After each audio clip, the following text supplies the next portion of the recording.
Bem, vamos então conversar com o Dr. Dimas Covas, é presidente do Instituto Butantan e também integrante do Comitê Científico e de Contingência do Coronavírus do Estado de São Paulo. Doutor, obrigado por nos atender, né, e ter dado essa folga aí na sua agenda, que a gente sabe que é muito atribulada, mas agora com a pandemia, né, me parece que arrefecendo, né, ela não terminou, mas já está com números pelo menos de vacinação, né, principalmente no estado de São Paulo, com um número bem elevado, aí a maioria das cidades com 90% da cobertura vacinal já feita em todo o estado, né? Sim, sim. Nós estamos vivendo um momento muito propício da pandemia. Obviamente que a pandemia ainda está em curso, tá?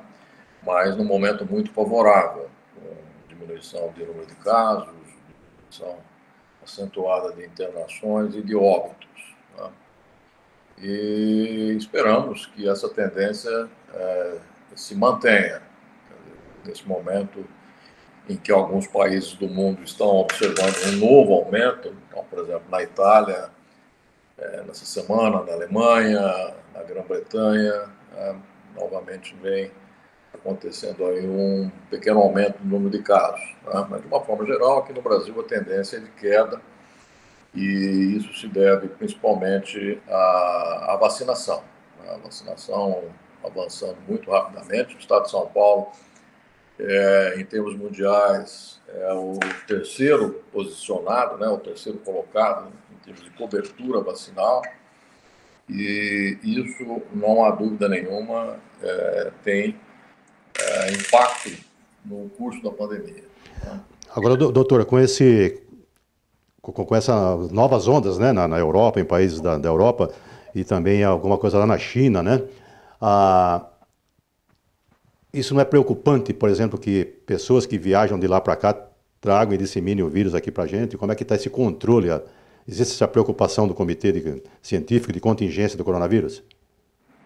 Ora, o vírus hoje, ele circula já muito rapidamente pelo mundo. Quer dizer, as barreiras, do ponto de vista de viagens, praticamente foram atenuadas substancialmente. E essas novas variantes, principalmente essa que veio mais recentemente, chamada Ômicron. Aqui no Brasil nós temos a Ômicron A1, e esses casos lá da Europa são de uma subvariante da Ômicron, a A2. Né? Eles já tiveram lá uma onda de A1 e agora estão tendo uma onda de A2. É possível que essa A2 chegue aqui também, a Ômicron, né? E deve circular, né? Mas o que se espera é que a vacinação consiga demonstrar aí mais uma vez a sua eficiência. Quer dizer, embora possa ocorrer um aumento no número de casos, não se espera que haja o correspondente aumento em internações e em óbitos, tá? Que é o papel fundamental da vacina. A vacina tem que prevenir fundamentalmente os casos clínicos mais graves, tá? Então, é o que se espera. Se espera que, mesmo que ela venha e possa determinar em um aumento de casos, não tenha repercussão do ponto de vista de internações e de óbitos. Doutor Dimas, vacinação aí, a quarta dose de reforço, né, para os idosos. Na sexta-feira, São Paulo já começou a vacinar. E durante a semana agora, essa vacina tende, né, a se espalhar por cidades do interior, né? Lógico, tem a discussão sobre a eficiência dessa quarta dose, né? Tem um estudo israelense que estava concluindo aqui que as doses de reforço aumentam os anticorpos, né? E as novas variantes, como a Omicron. As vacinas que estão aqui hoje estão sendo preparadas para contemplar essa variante de Omicron, né, com esse público? Sim, sim.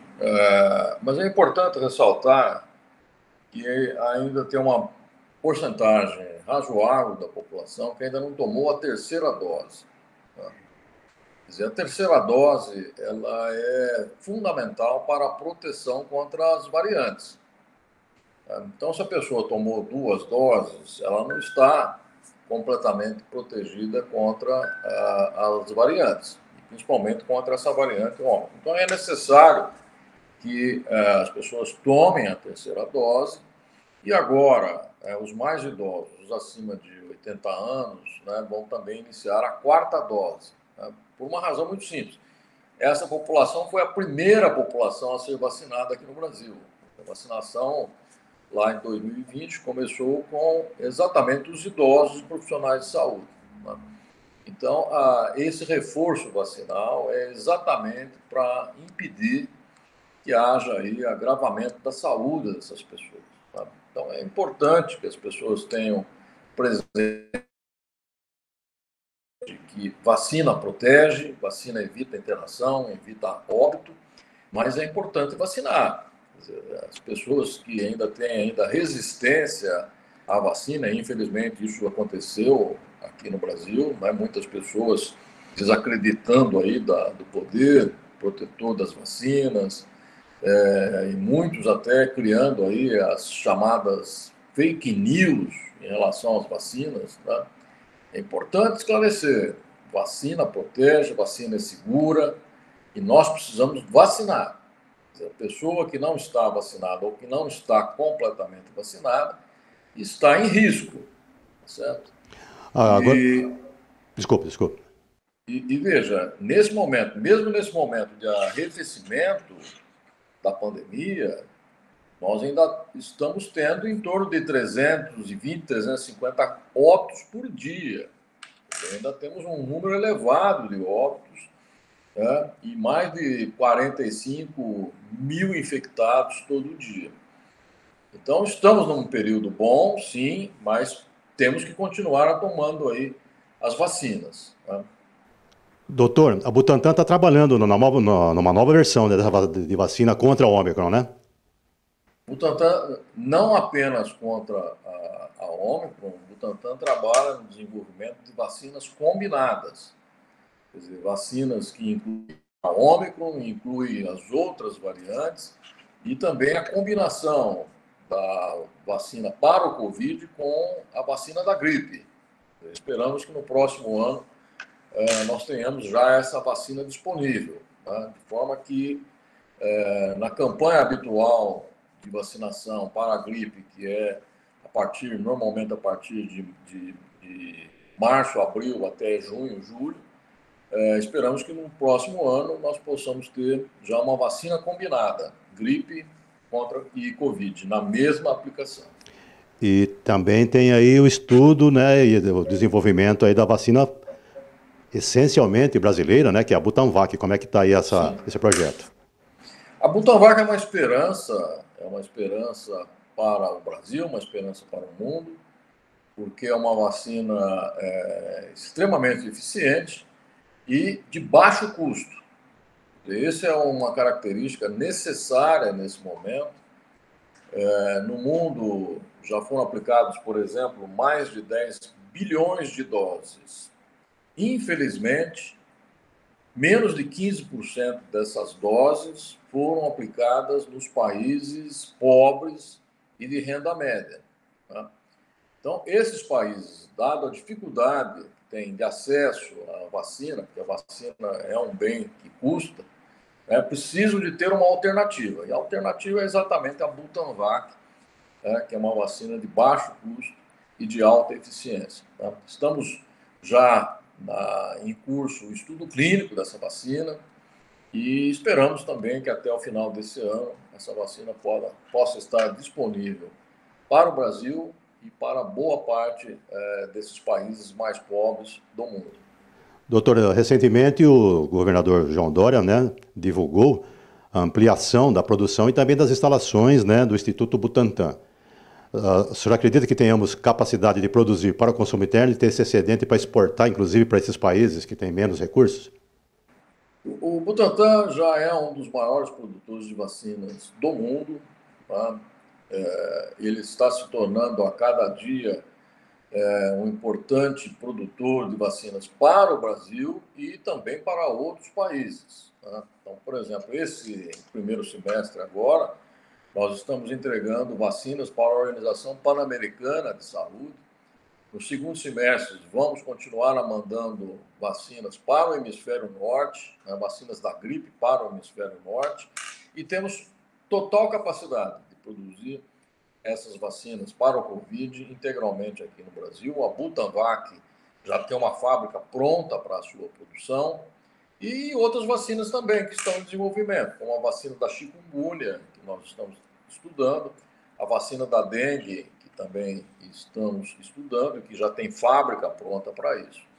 Então, o Butantan se prepara, sim, para atender às necessidades brasileiras, mas também para mandar vacinas para outros países, principalmente os nossos vizinhos aqui, e para os países mais pobres do mundo, que lá é onde as vacinas faltam. Né? País rico tem excesso de vacina, país pobre não tem vacina. Né? E o Butantan, que é um instituto público, precisa atentar para esse fato. Ô, doutor, o senhor tocou num ponto aí que é a chikungunya e a dengue, né? Estamos aí num período de explosão dos casos de dengue, principalmente aqui na nossa região. Temos Araraquara aqui próximo, que inclusive já morreram 3 pessoas por dengue. As pessoas não acreditam, né, que a dengue também é uma doença grave e pode até matar. E acho que é importante, né, que tenhamos a vacina para essas duas doenças, né? A dengue e a chikungunya e a zika são doenças endêmicas aqui no Brasil. Elas não foram controladas, né? Elas aparecem em surtos epidêmicos, geralmente concomitante à estação chuvosa do ano, que é quando há maior proliferação do mosquito, e elas precisam ser encaradas na sua gravidade. Né? Dengue mata, chikungunya traz situações clínicas graves, né? E o Zika, inclusive, determina malformações fetais. Né? Então, são doenças que precisam ser combatidas. O Butantan trabalha no desenvolvimento, nesse momento, da vacina para dengue e da vacina para chikungunya, e em breve também entraremos no desenvolvimento da vacina para o Zika.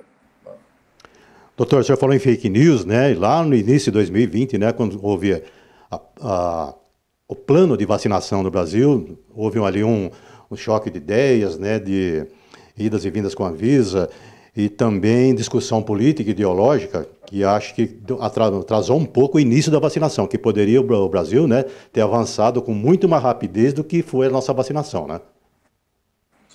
Infelizmente, o Brasil foi um dos países onde a resistência à vacina foi muito grande, principalmente por parte do governo federal, que demorou em incorporar a vacina do Butantan.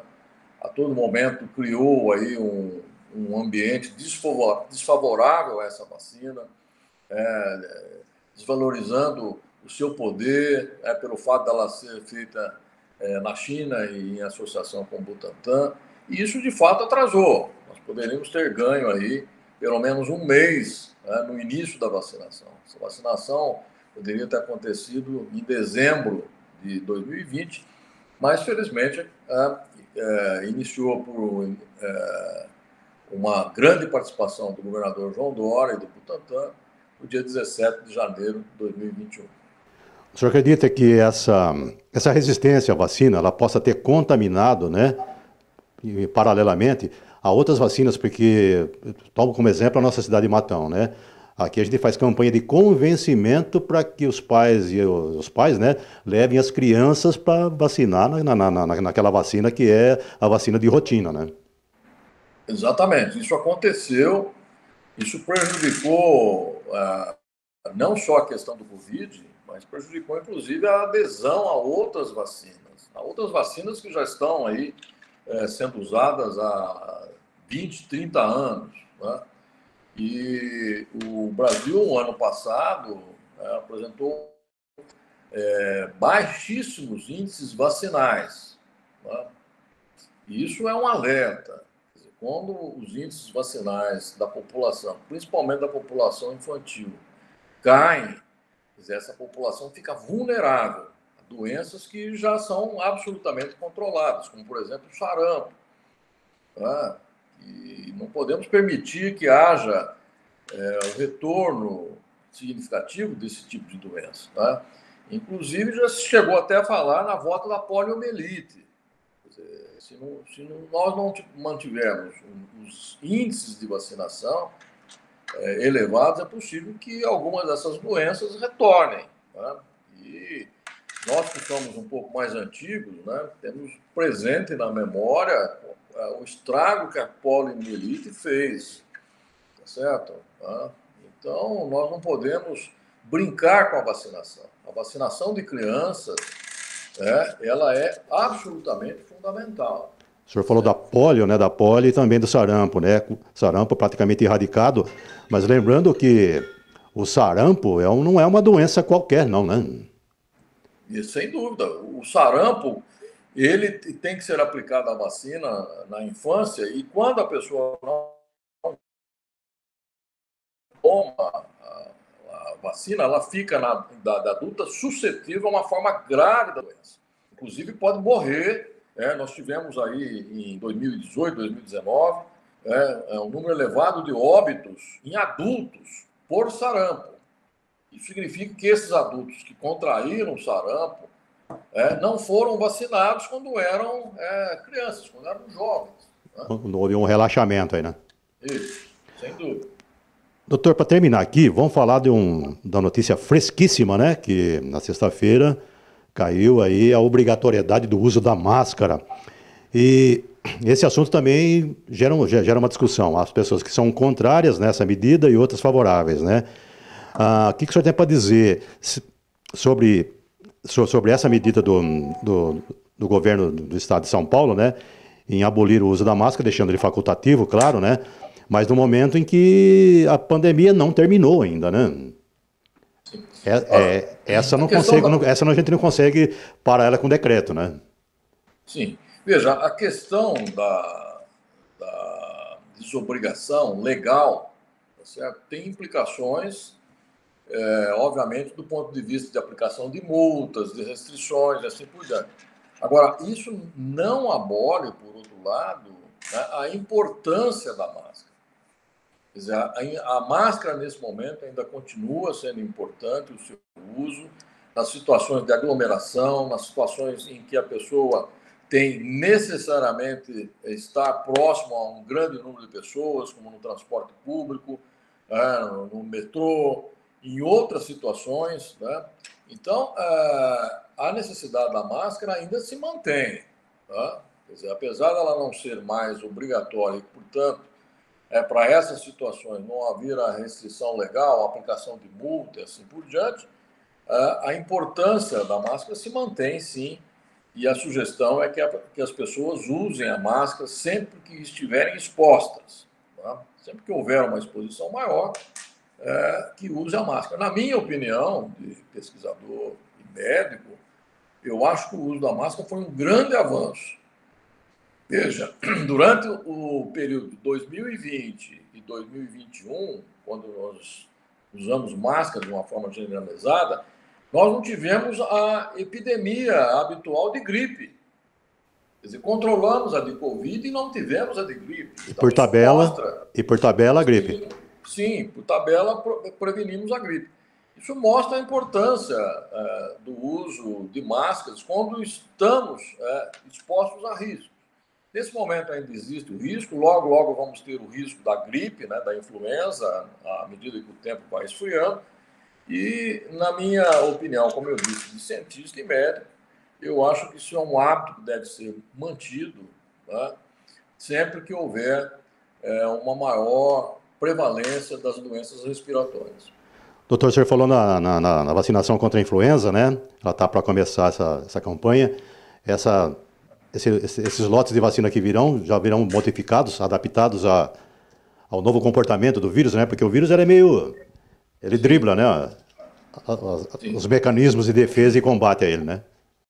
O Butantan é um dos maiores produtores de vacina da gripe do mundo, né? E ele já iniciou a entrega dessa vacina atualizada da gripe já há mais de 20 dias, né? E o Ministério anunciou o início da campanha agora para o próximo dia 4 de abril. Tá? Então, já é uma vacina com o vírus, vamos dizer, circulante, né? Principalmente o H3N2, é o vírus que mudou mais, né? E essa vacina já está pronta, então, para começar a ser aplicada no Brasil todo a partir do dia 4. Doutor, muito obrigado pelas informações. Tem alguma coisa que o senhor queira acrescentar que eu não tenha perguntado? É um prazer estar aqui com vocês. Um grande abraço aí a todos da região. E quando o senhor vir aqui dar aulas em Ribeirão Preto, dá uma passada em Matão, para nos fazer uma visita à cidade e também às nossas emissoras. O maior prazer. Obrigado, viu? Grande abraço. Obrigado, grande abraço. Tchau, tchau.